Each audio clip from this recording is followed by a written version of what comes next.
नमस्कार, मैं हूं संजीव श्रीवास्तव। आप देख रहे हैं 4 PM मध्य प्रदेश। मध्य प्रदेश सहित 5 राज्यों में चुनावों के नतीजे आने में अब सिर्फ 4 दिन का समय शेष है। मध्य प्रदेश, छत्तीसगढ़, राजस्थान और मिजोरम में वोटिंग हो चुकी है, जबकि तेलंगाना में कल यानी 30 नवंबर को मतदान होना है। कुल 5 राज्यों में विधानसभा के चुनाव हो रहे हैं। इन चुनावों पर सभी की निगाहें हैं। दरअसल कुछ 6 महीने बाद लोकसभा के चुनाव हैं, तो जाहिर है कि ये चुनाव सभी दलों के लिए बेहद बेहद अहम है। इन चुनाव के नतीजों पर 2024 का काफी कुछ भविष्य टिका हुआ है।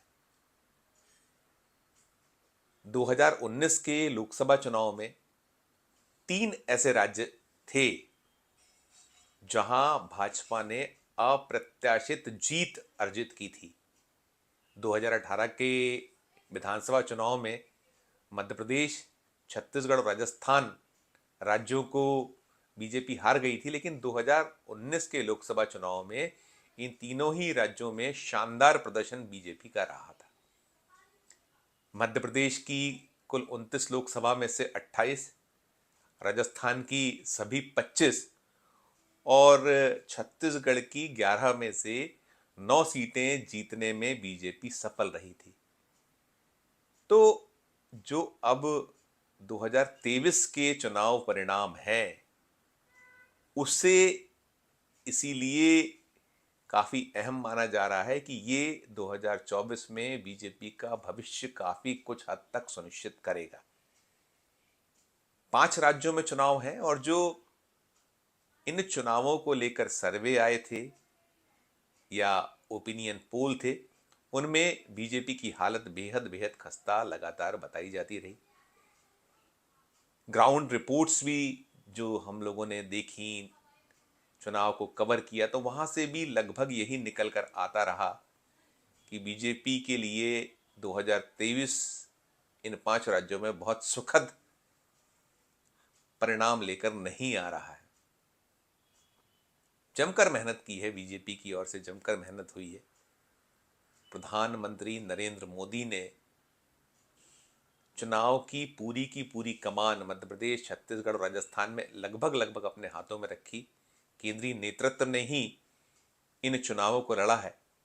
तीनों ही सूबों में किसी तरह का कोई चेहरा नहीं प्रोजेक्ट किया गया था, जबकि पूर्व के चुनावों में चेहरों को आगे रखकर बीजेपी चुनाव लड़ती रही थी।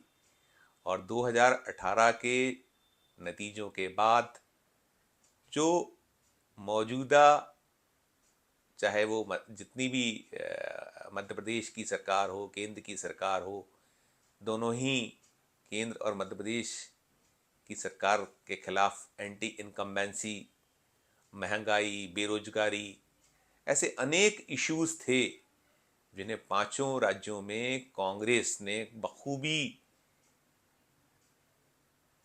उठाया इन इश्यूज को, और बीजेपी को घेरने में कोई कोर कसर नहीं छोड़ी। तेलंगाना में तो बीजेपी दौड़ में रही ही नहीं। उसकी आस उम्मीद कुछ छुटपुट मिजोरम से थी, लेकिन वहां भी कुछ उसके पक्ष में गणित बना नहीं, तो बीजेपी ने पूरा का पूरा फोकस किया 3 राज्यों पर, राजस्थान, मध्य प्रदेश और छत्तीसगढ़। प्रेक्षकों की निगाह भी इन 3 सूबों पर ही है। ये 3 वो सूबे हैं जहां 2018 के चुनाव हारने के बाद बीजेपी ने 2019 के लोकसभा चुनाव में बेहतर प्रदर्शन किया था। लोकसभा 2019 के चुनाव में मध्य प्रदेश की 29 में से 28 सीटें बीजेपी जीतने में कामयाब रही थी। राजस्थान में सभी 25 सीटें वो जीत गई थी। छत्तीसगढ़ में कुल 11 में से 9 सीटें बीजेपी ने हासिल की थीं। तो 2023 विधानसभा चुनाव के जो इन राज्यों के नतीजे हैं, 2024 का बीजेपी का भविष्य काफी कुछ हद तक तय करने वाले हैं। कांग्रेस भी प्रफुल्लित है, उत्साहित है।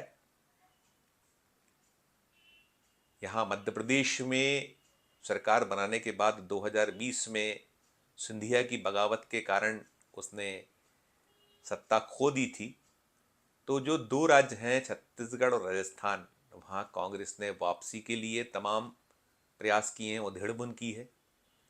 तो मध्य प्रदेश में खोई हुई सत्ता को हासिल करने के लिए तमाम जुगतें लगाई गई हैं। बीजेपी तीनों ही राज्यों में पुनः सत्ता में काबिज होने के लिए प्रयास करती रही है, और ये चुनाव मोदी बनाम कमलनाथ मध्य प्रदेश में, मोदी बनाम बघेल छत्तीसगढ़ में, और मोदी बनाम शेखावत राजस्थान के जो मुख्यमंत्री हैं, अशोक गहलोत, माफ कीजिएगा, अशोक गहलोत वर्सेस मोदी राजस्थान में रहा है। अब मध्य प्रदेश की यदि हम बात करें तो मध्य प्रदेश में विधानसभा की 230 सीटें हैं और सरकार बनाने के लिए स्पष्ट बहुमत का आंकड़ा 116 है। तो 116 के नंबर गेम के लिए दोनों ही दलों ने पूरी ताकत झोंकी है। दोनों के दावे हैं कि 150 के लगभग सीटें उसे या उन्हें, बीजेपी कह रही कि उसे 150 या इससे ज़्यादा सीटें मिलेंगी, कांग्रेस यही दावा कर रही कि हम 150 तक पहुंच जाएंगे। तमाम दावे हैं, तमाम प्रतिदावे हैं, लेकिन इन दावे प्रतिदावों के बीच कई ऐसे आंकड़े हैं जिन पर बात करना आवश्यक है। मध्य प्रदेश में 2018 का जो चुनाव था, पहली बार ऐसा हुआ, 1956 में राज्य बना और उसके बाद पहली बार 2018 में हंग असेंबली, यानी किसी भी दल को बहुमत नहीं मिल पाया था, स्पष्ट बहुमत नहीं मिला था। कांग्रेस 114 सीटें जीतकर पहले क्रम नंबर पर रही थी, बीजेपी को 109 सीटें मिली थी, और 114 का नंबर लेने के बाद कांग्रेस ने 2 बसपा, 1 सपा और 4 निर्दलियों को साथ लेकर सरकार बनाई थी, और वो सरकार बाद में गिर गई थी। कैसे गिरी थी, क्या थी, वो सारा प्रदेश और देश ने देखा था। तो जो रोचक आंकड़े हैं, ऐसे ही रोचक आंकड़ों में 2018 में नोटा का अधिकार वोटरों को मिला हुआ है। तो वोटरों ने किसी को भी ना पसंद करने का विकल्प भी जमकर उपयोग किया था, और मध्य प्रदेश की 230 विधानसभा सीटों में 15 सीटें ऐसी रही थी जहां नोटा नंबर 2 पर रहा था। यानी नोटा ने प्रमुख दल कांग्रेस और बीजेपी के खेल बिगाड़े थे। मार्जिनल वोटों से 8 स्थानों पर कांग्रेस जीती थी, तो 7 सीटों पर बीजेपी ने विजयश्री का वर्ण किया था, और इन 15 सीटों पर जीत और हार का जो अंतर था, चाहे वो कांग्रेस के उम्मीदवार रहे हो या बीजेपी के, दोनों ही दलों के उम्मीदवारों को जीत का जो फासला रहा था, उससे कहीं ज्यादा वोट नोटा में गए थे। शिवराज सरकार में वित्त मंत्री रहे जयंत मलैया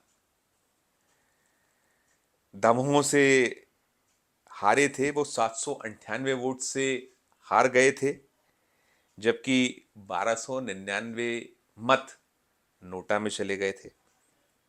ऐसे ही राजपुर में कमलनाथ के बेहद करीबी माने जाने वाले बाला बच्चन को 932 मतों से जीत मिली थी, जबकि वहां 3358 वोट नोटा के पक्ष में गए थे। बड़े रोचक से आंकड़े हैं। मैंने जैसे बताया 15 सीटें तो सीधे सीधे नोटा नंबर 2 पे रहा था, जबकि करीब 34 ऐसी सीटें 2018 में रही थी जहां नोटा नंबर 3 पर रहा था।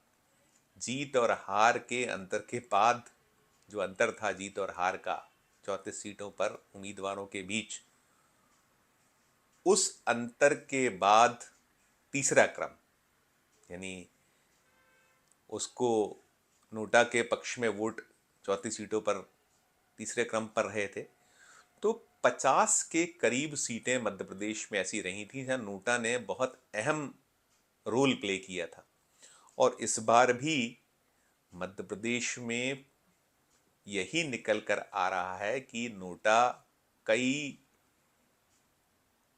ऐसे चेहरों का खेल खराब कर सकता है जो चेहरे जनता को पसंद नहीं आते रहे हैं। लगातार जो सत्ता में बने हुए चेहरे हैं लंबे अरसे से, तो बहुत सारा नुकसान बीजेपी को होने की संभावनाएं राजनीतिक विश्लेषक व्यक्त कर रहे हैं। दरअसल हुआ यह है कि उम्मीद थी कि जब टिकटों का वितरण होगा तो बीजेपी उन चेहरों को जरूर बदलने का प्रयास करेगी जो चेहरे कमजोर कड़ी के तौर पर आंतरिक सर्वे में निकल कर आए, लेकिन ऐसा हो नहीं पाया। तो जो शिवराज कैबिनेट थी मध्य प्रदेश की, या है अभी, उसमें कई सारे ऐसे चेहरे जिनको आंका जा रहा है, आकलन किया जा रहा है, जो ग्राउंड रिपोर्ट्स नहीं, उसमें ऐसा माना जा रहा है कि कहीं ऐसा ना हो कि 2018 रिपीट हो और नोटा खेल खराब करे इनका। कई विधायक हैं, उसमें कांग्रेस के विधायक भी शामिल हैं। बीजेपी के चेहरे ज़्यादा बताए और माने जा रहे हैं। एक दिलचस्प आंकड़ा 2018 में ये भी रहा था कि 5,40,000 वोट नोटा के खाते में गए थे। ये बड़ा नंबर है। और हालांकि अगर हम 2013 से तुलना करें तो 2013 में नोटा का जो विकल्प दबाने वालों की संख्या मध्य प्रदेश में 6.51 लाख से कुछ ज़्यादा रही थी। तो नोटा एक ऐसा हथियार है जिसका उपयोग अब मतदाता बढ़ चढ़कर करने लगे हैं, खुलकर करने लगे हैं। तो ये भयभीत करता है उन चेहरों को, उन लोगों को या उन दलों को जो नोटा से गच्चा खाते चले आए हैं। तो मध्य प्रदेश में इस बार भी, जैसा मैंने कहा, कि संभावनाएं बहुत बनी हैं कि जो यहाँ खेल खराब होने की संभावनाएं हैं, अलग अलग कई सारे गणित हैं जिसमें बड़ी संख्या में निर्दलीय भी हैं, बागी भी हैं, बसपा भी है, सपा भी है, आप भी है, गोंडवाना गणतंत्र पार्टी भी है, जो दलों के चेहरों के खेल को खराब करने की स्थिति पैदा किए हुए। और इन सब के बीच नोटा एक ऐसा हथियार है जिसे लेकर विभिन्न चेहरे, विभिन्न दल और उसके उम्मीदवार चिंतित भी हैं, परेशान भी हैं। क्या कुछ होगा ये 3 दिसंबर को साफ हो जाएगा नतीजे आने के बाद। आज के इस वीडियो में इतना ही।